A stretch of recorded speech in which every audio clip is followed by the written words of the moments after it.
Now, a study has found that around 1 in 5 male and female professional football players are currently using snus, nicotine pouches, or both.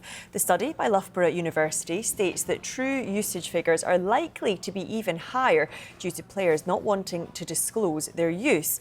Well, Dr. Daniel Reid is the lead researcher and lecturer at the Institute for Sport Business at Loughborough University. Joins us now. Good to speak to you. First of all, can you just explain for people who don't know, what exactly are we talking about here? What is this snus? Yeah, of course. Hi, Joe. So there's two products that we looked at. The first is snus, and the second is nicotine pouches, and they both come in kind of small, looking like tea bags.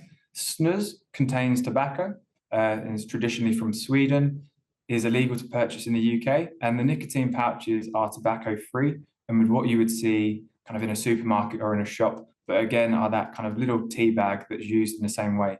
And they both present kind of different risk profiles.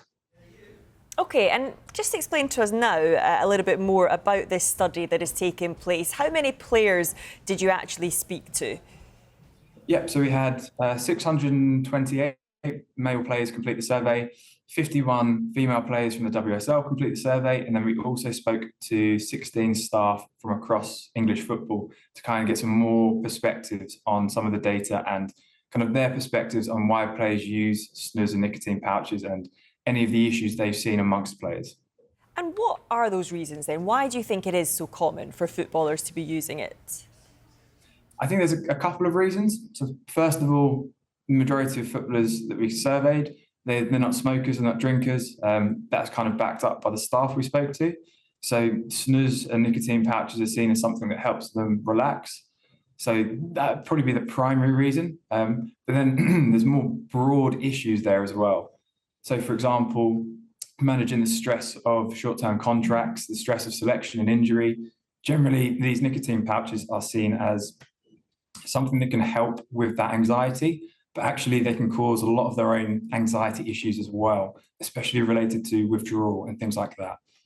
OK, just let's get into that a little bit more, because does it have performance benefits? Is it something they're using recreationally? And just tell us a little bit more about these potential negative side effects. Sure. I mean, it's interesting from a performance perspective because there's actually not really much evidence at all that nicotine does enhance performance. Especially there's no real evidence that it would enhance performance in football. It might kind of improve your cognitive skills in very specific tasks a little bit, but really there's no reason it should be enhancing performance.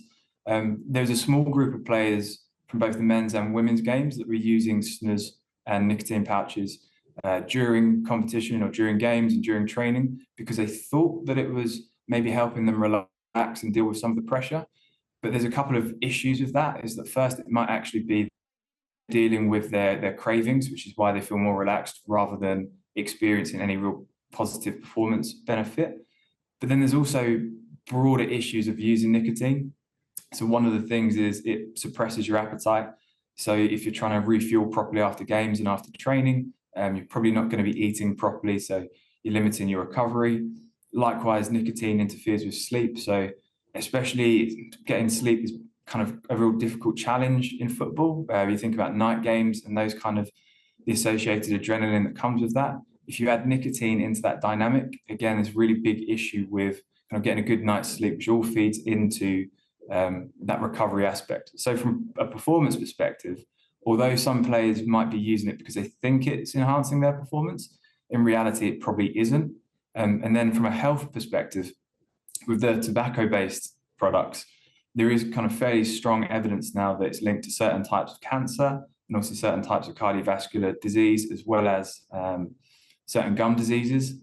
And then with the nicotine pouches, which we kind of explore a bit in this report and our research, even though there's less known about nicotine pouches and nicotine, the relatively newer products, what is very telling is the short-term symptoms people experience when they're perhaps going into withdrawal. So players reported anxiety, strong cravings, things like depressed mood, that it kind of almost controlled their life, their use of nicotine. So in that sense, although it's not as a straightforward health implication there, for people who begin using it, I think there's a lack of awareness of how addictive these products are and the potential health impacts they can have.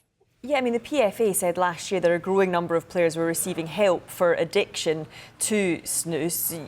Your report, your study saying 1 in 5 are using it.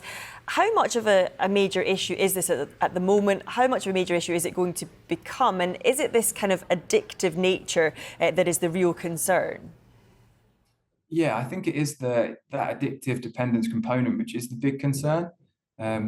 Obviously, there is an argument that if you're a smoker, for example, something like snus or a nicotine pouch might be a better alternative. We need more evidence in that.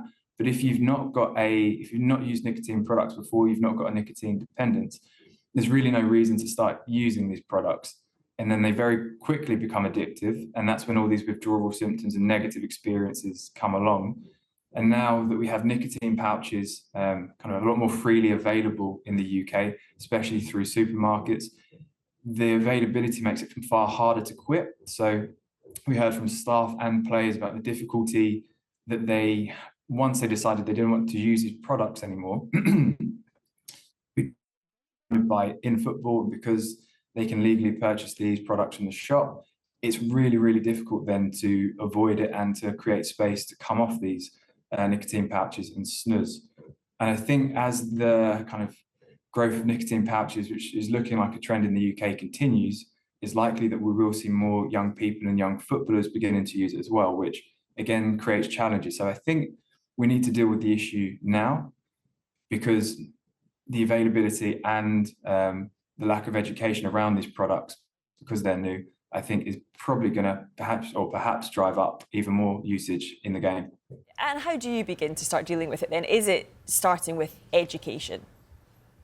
Yeah, absolutely. So, I mean, the majority of players in both the men's and women's game we surveyed hadn't been educated on snus use or nicotine pouch use, which I think first and foremost needs to be addressed. And that's not necessarily scaremongering, but it's just giving people the education so they can make an informed decision. We have people that smoke, we have people that drink in society that know the risks, but I think it's being able to make that uninformed education that's more important. When we spoke to some clubs that have tried to ban snus and nicotine pouches, what they found was that actually the players kind of just hid their behaviour more, took it into the dressing room, or just weren't doing it in public spaces. So I don't think a ban on these products is the way to go.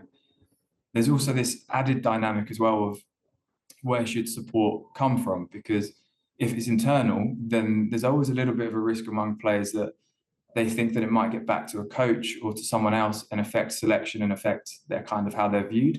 So I think 1, education, absolutely. 2, avoiding club bans, because it just stigmatizes it and stops players from seeking help. And then 3, kind of really strong external support. So if players are concerned about their use or just want more information, they can get that outside of the football environment, but perhaps from someone that understands the pressures they're under as a professional footballer, so that they're not then worried about it getting back to the coach and affecting selection and issues like that.